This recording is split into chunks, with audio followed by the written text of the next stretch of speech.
Chapter 2. Milk for the Children.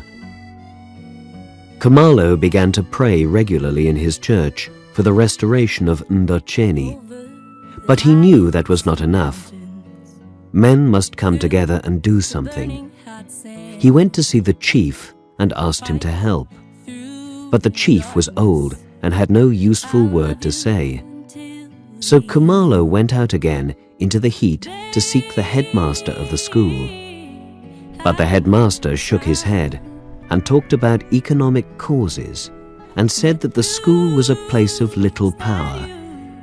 Sad and tired, Khumalo walked back again to his house.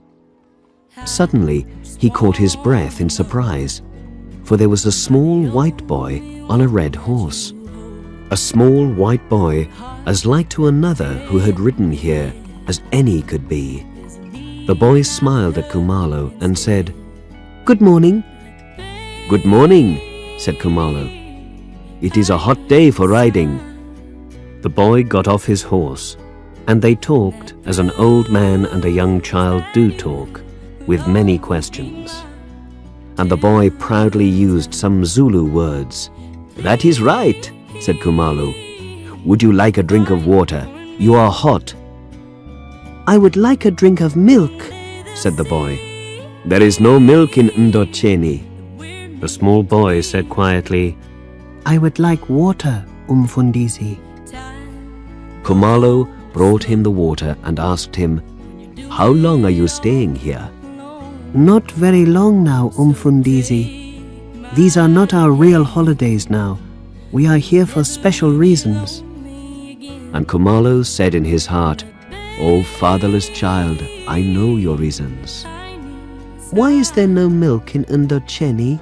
asked the boy. "What do the children do?" Khumalo looked at him. "They die, my child." "Doesn't the doctor come?" "Yes, and he says the children must have milk." And the small boy said in a small voice, "I see." He walked to his horse. "Goodbye, Umfundisi." The night brought coolness. While they were having their meal, the friend who had carried the bags came. "I have a message for you from Mrs. Jarvis." Khumalo had a dull sense of fear. "And come and look what I have brought you." There, outside the door, was milk in shining cans. "The milk is for small children, and it is to be given by you only. And each morning I shall take back the cans, and in the evening I shall bring them back full. This will be done till the grass comes and we have milk again. Where shall I put the cans, Umfundisi?" But Khumalo was silent and stupid.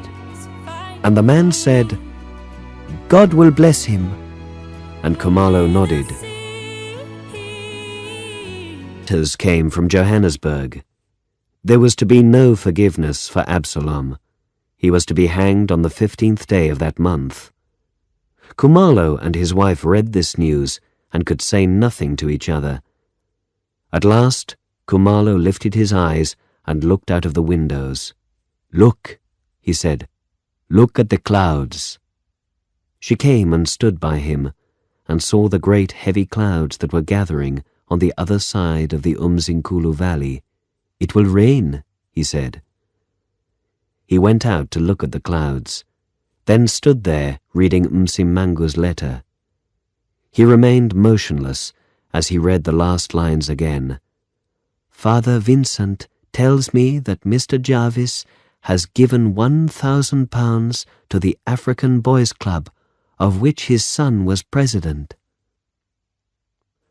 While he stood there, he saw a motor car coming down the road into the valley.